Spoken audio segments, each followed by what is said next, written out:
Useful रसोई hacks. बासी bread को फिर से ताज़ा करें। अपनी बासी ब्रेड पर थोड़ा पानी छिड़कें और इसे ओवन में 350 डिग्री फ़ारेनहाइट पर 5 से 10 मिनट तक बेक करें। भाप ब्रेड को फिर से हाइड्रेट कर देगी, जिससे इसका स्वाद फिर से ताज़ा और कुरकुरा हो जाएगा।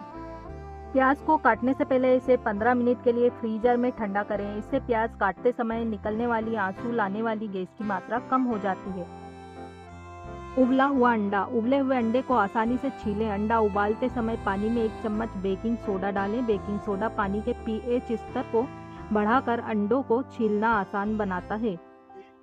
फल पकने की प्रक्रिया को तेज करें। फलों को केले के साथ एक पेपर बैग में रखें।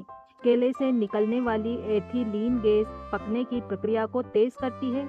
यह एवोकाडो, आड़ू और बाकी फलों के लिए बहुत बढ़िया काम करता है। छाछ का विकल्प बनाएं। अगर आपके पास छाछ नहीं है तो 1 कप दूध में 1 बड़ा चम्मच सिरका या नींबू का रस मिलाएं। इसे 5 से 10 मिनट तक जमने दें और आपके पास बेकिंग के लिए छाछ का एक त्वरित विकल्प तैयार है। बर्फ के पानी से ताजगी बनाए रखें। अजवाइन और गाजर जैसी कटी हुई सब्जियों को फ्रिज में बर्फ के पानी में रखें। इससे वे लंबे समय तक कुरकुरी और ताज़ी बनी रहती हैं, जिससे आपका भोजन तैयार करना काफ़ी आसान हो जाता है।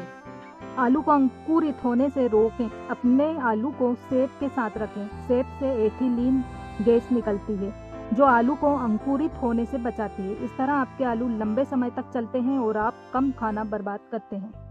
नरम पनीर को आसानी से कद्दूकस करें। मोज़रेला जैसे नरम पनीर को कद्दूकस करने से पहले लगभग 15 मिनट के लिए फ्रीज करें। थोड़े समय के लिए फ्रीज करने से पनीर सख्त हो जाती है और उसे कद्दूकस करना आसान हो जाता है, जिससे वो चिपचिपा नहीं बनता। अदरक छीलने के लिए चम्मच का इस्तेमाल करें। अदरक छीलने के लिए चाकू या छीलने वाले उपकरण का इस्तेमाल करना भूल जाइए। बस अदरक छीलने के लिए चम्मच का इस्तेमाल करें। आसान है और आप अदरक का ज़्यादा हिस्सा भी बर्बाद नहीं करेंगे। सूप से चिकनाई हटाने के लिए बर्फ़ के टुकड़े का इस्तेमाल करें। अपने सूप में एक्स्ट्रा चिकनाई को आकर्षित करने के लिए एक बर्फ़ का टुकड़ा तैराएं। चिकनाई ठंडे बर्फ़ के टुकड़े के चारों ओर जम जाएगी, जिससे इसे चम्मच से निकालना काफ़ी आसान हो जाएगा। ब्राउन शुगर को नरम रखने के लिए अपने ब्राउन शुगर कंटेनर में ब्रेड का एक टुकड़ा या कुछ मार्शमेलो रखें। ब्रेड या मार्शमेलो से नमी चीनी को नरम और गांठ रहित रखती है।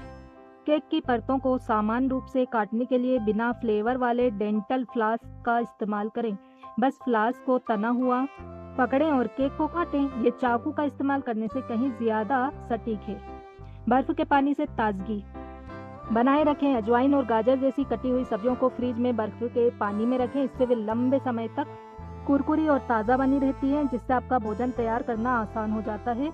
उबलने से रोकें। बर्तन को उबलने से रोकने के लिए उसके ऊपर लकड़ी के चम्मच रखें। चम्मच बुलबुले को फोड़ देता है और आपके स्टोव को साफ रखता है।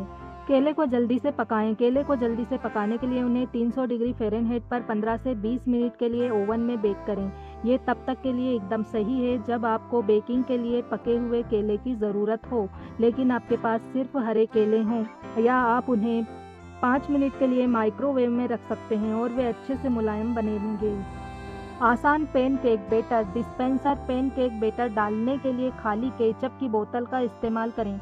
ये बहुत कम गंदा होता है और आपको बैटर की मात्रा को नियंत्रित करने की अनुमति देता है, जिससे परफेक्ट शेप वाले पैनकेक बनते हैं। पहले से कटी हुई सब्जियों से समय की बचत करें। सप्ताहांत में कुछ घंटे सब्जियों को काटने में लगाएं और उन्हें एयर टाइट कंटेनर में भरकर फ्रिज में रख दें। इससे व्यस्त काम के दिनों में उन्हें ले जाना पकाना आसान हो जाता है। एवोकाडो को हरा रखें। कटे हुए एवोकाडो को प्याज के टुकड़े के साथ स्टोर करें। प्याज में मौजूद सल्फर एवोकाडो को भूरा होने से रोकती है। बस ये सुनिश्चित करें कि प्याज एवोकाडो के खुले हुए गूदे को छू रहा हो।